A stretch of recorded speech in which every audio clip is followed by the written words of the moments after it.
World top 100% scholarship తో admission పొందాలి అనుకున్నా India's top competitive exams IIT NEET IAS design law group 1 government jobs etcetera guidance కావాలి అన్నా India and world top universities లో medicine law finance join అవ్వాలన్నా students and parents కి career counselling కావాలన్నా మీ కెరియర్ డెసిషన్ డబుల్ చెక్ చేసుకోవాలి అనుకున్నా 25 years experience doctor Satish IRSC గారిని సంప్రదించండి. ప్రపంచంలో BBN bachelors program in business అనేది ఏదైతే ఉంటుందో ఫైనాన్స్ రిలేటెడ్ కోర్సెస్ ఏవైతే ఉంటాయో అవి ఓన్లీ యూరోపియన్ కంట్రీస్లో ఉండి ఒక 100 ఏళ్ళ నుంచి తర్వాత వాళ్ళు కూడా బ్యాచిలర్స్ పెట్టారు. ఫస్ట్ పీజీ ఉండేది హెచ్ఈసి ప్యారిస్ అని లేకపోతే ఇన్సీడ్ అని ఇలాంటివి చూస్తే లండన్ బిజినెస్ స్కూల్ అప్పుడు ఉండి. ఇప్పటికి కూడా అమెరికాలో బీబీఏ లేదు. అమెరికాలో కానీ మీకు చాలా కంట్రీస్లో ఎక్కడ ఒకటి రెండు తప్ప కెనడాలో జనరల్గా ఉంటుందండి. అంటే of course major economics major in finance ఉండడం వేరు. ఫస్ట్ ఇందులో ఉన్నటువంటి ఐడియాలో మనం ఒక్కొక్క పాయింట్లో మనం చూసుకున్నట్లయితేనంటే బీబీఏ కోర్సు ఎవరైతే జనరల్గా చేస్తారంటే సిఈసి హెచ్ఈసి ఎంఈసి ఇలా ఉంటారండి. బెస్ట్ కాలేజీకి వెళ్ళాలనుకున్నట్లయితే సపరేట్గా మనం మాట్లాడతాం. లాస్ట్లో ఆ క్వశ్చన్ ఒకవేళ మర్చిపోయి మీరు అడగండి, అది నేను చెప్తాను. లాస్ట్లో నేను డెఫినెట్గా దాని గురించి నేను మాట్లాడతాను. కానీ బిజినెస్ చేయడానికి బీబీఏ చదవడానికి సంబంధం లేదనేది ఫస్ట్ పాయింట్ అండి. దాని గురించి మనం డిస్కస్ చేద్దాం ఫస్ట్. ఎందుకంటేనంటే ప్రపంచంలో ఉన్నటువంటి టాప్ మోస్ట్ బిజినెస్ మెన్ ఎవరిని తీసుకోండి, యూనికార్న్స్ అంటారండి. యూనికార్న్ 2024 రిపోర్ట్ డౌన్లోడ్ చేయండి. ఒక 100 పేజీలు ఉంటుందండి. మన జనాలకు ఓపిక ఉండదు, కానీ వీళ్ళు చదివిచ్చేస్తారంటే పేరెంటు ఆడికి ఇంగ్లీష్ చదవగలడు. ఈ రిపోర్ట్ చదవమని చెప్పాను కదా, చదవాలి ఆ రిపోర్టు. యూనికార్న్ అంటే జనరల్గా 1 బిలియన్ కంటే టర్న్ ఓవర్ ఎవరికి ఎక్కువైతే ఉంటుందో అది ఇండియాలో మనకి యూనికార్న్స్ వస్తే ఆల్మోస్ట్ మన దగ్గర 115-120 దాకా ఉన్నాయి యూనికార్న్స్ పెరుగుతున్నాయి. ఒక 5-6 ఇయర్స్ యావరేజ్ టైంలోనే మీకు ఆటోమేటిక్గా 1 బిలియన్ టర్న్ ఓవర్కి వెళ్ళిపోతున్నాయి కంపెనీస్. స్టార్ట్అప్ కల్చర్ చాలా ఎక్కువ ఉందండి, ఎక్కువ సిస్టమ్ మనకి ఇండియాలో. యూనికార్న్ చేసినట్టు ఎవడో బీబీఏ చదివినట్టు కాదు. First point. హైలీ ఇంటలెక్చువల్స్ వాళ్ళు. బీబీఏ చదివితే ఇంటలెక్చువల్ కాదుగా దేనికి పనికిరాడు. హైలీ ఇంటలెక్చువల్స్ ఉంటారండి జనరల్గా. మీరు యూనికార్న్స్లో ఉన్నటువంటి స్టార్టప్లో ఉన్నాయండి. ఏ కంపెనీ తీసుకోండి, ఇండియాలో కానీ ప్రపంచంలో కానీ, you take it any company in the world, CEO's కానీ ఎండీస్ కానీ టాప్ మోస్ట్ పొజిషన్ చదివినట్టు ఎవడో బీబీఏ చదవలేదు.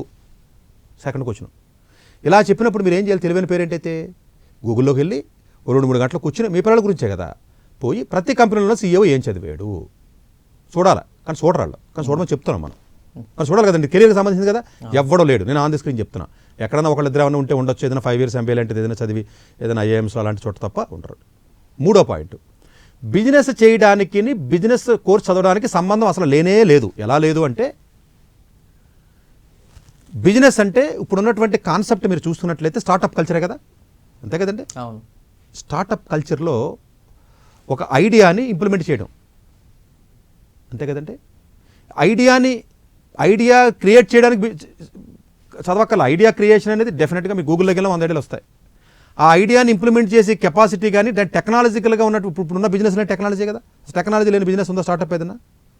మీరు యాప్స్ అనేది కదా, రెడ్ బస్ అంటారో లేదా ఇంకోటి అంటారో, ఏ యాప్ తీసుకోండి, ఎవ్రీథింగ్ ఇస్ టెక్నాలజికల్ రిలేటెడ్ ఉంటుంది జనరల్గా. దాన్ని అప్డేట్ అవుతూ ఉంటుంది.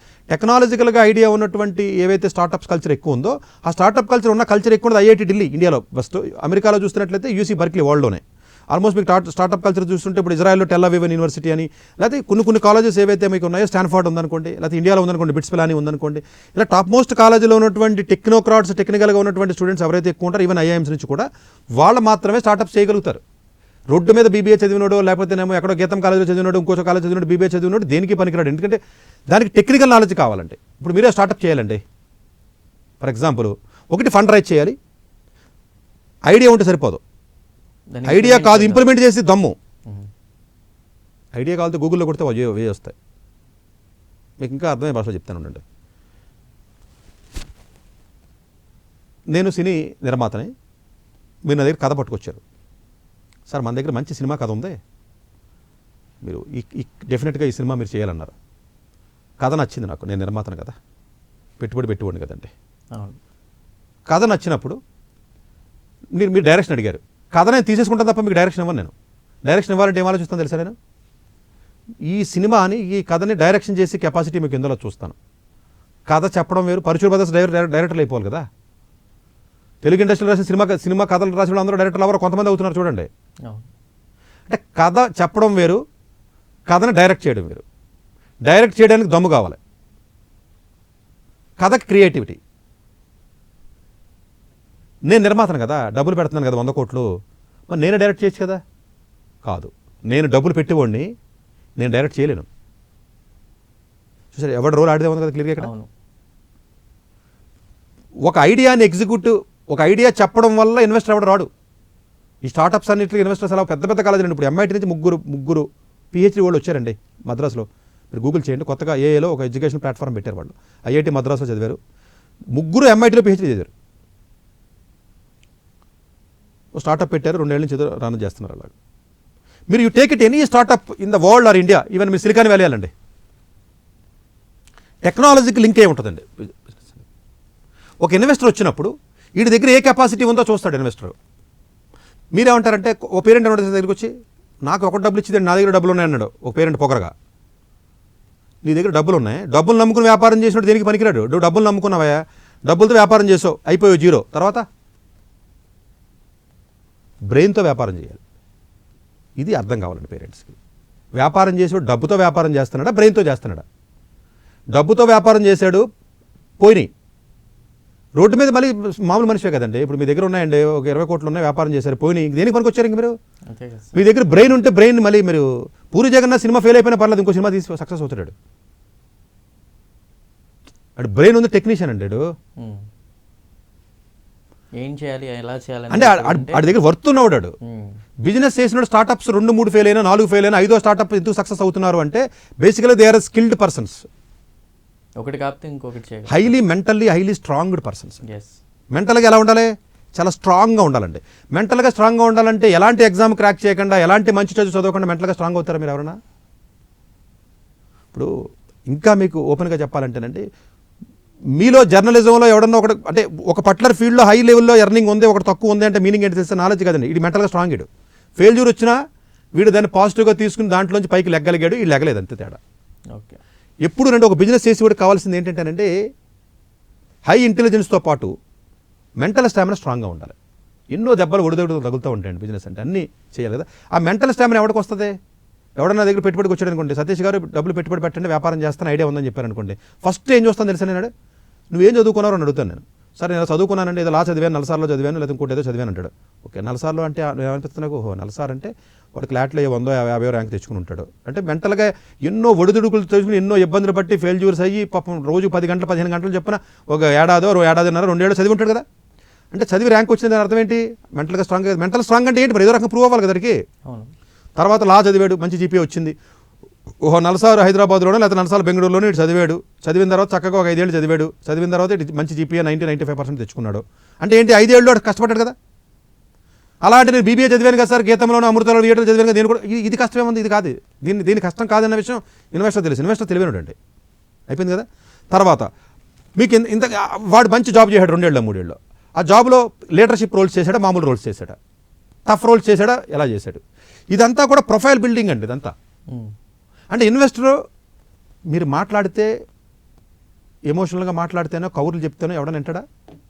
మీ ఎబిలిటీని చూస్తాడండి. మీరు కౌరులు చెప్తే, మీరు ఎన్ని ప్రజెంటేషన్ చెప్పి కౌరులు చెప్తే డబ్బులు పెడతాడు ఎవడన్నా పెట్టుబడి? డాక్టర్ ఏ సతీష్ గారు ఏపీ తెలంగాణ విద్యార్థులకు సుపరిచితమైన పేరు. సతీష్ గారు 2001 UPSC పరీక్షల్లో ఉత్తీర్ణులై ఇండియన్ రైల్వే విభాగంలో ఉద్యోగం సాధించారు. సతీష్ గారు చదివిన చదువులు engineering, MTech, MBA, executive MBA, MSc, MBA HR, MA psychology లాంటి పోస్ట్ గ్రాడ్యుయేషన్ డిగ్రీలతో పాటు డాక్టరేట్ కూడా చదవడం జరిగింది. డాక్టర్ సతీష్ గారు నిరంతర విద్యార్థి.